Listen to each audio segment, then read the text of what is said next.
Hey everyone, welcome back to Missionaries of God's Love in Tustin, California. Before we begin, find a nice quiet place with your back, neck, and shoulders relaxed and ask the Holy Spirit to join you throughout the meditation, throughout the day and the days ahead. Take a deep breath and savor the fresh air that is given to us by God. Today's topic is pray when you feel inspired and also when you don't. Sometimes we feel God's presence when we feel inspired, but what should we do when you don't have the motivation to pray? When we get distracted by the world, and when we prefer to do other things rather than pray. We are humans, so this is sort of normal. Although we don't have the motivation to pray sometimes, that is not an excuse to not do it.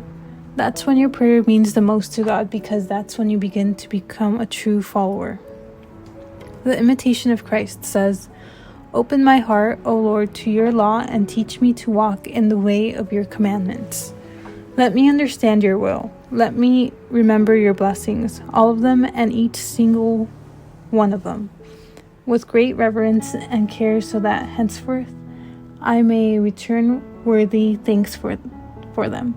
I know that I am unable to give due thanks for even the least of your gifts. I am unworthy of the benefits you have given me, and when I consider your generosity, my spirit faints away before its greatness.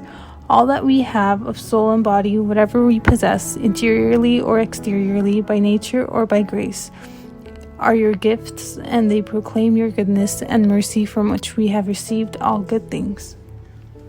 If one receives more and another less, yet all are yours, and without you nothing can be received.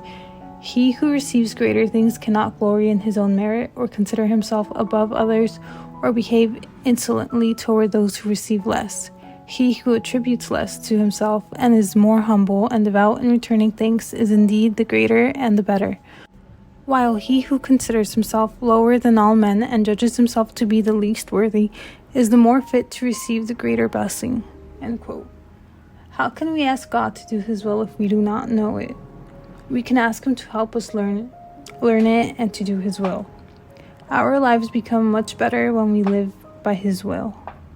As we end today's prayer, say, "Speak to me, Lord, for your servant is listening."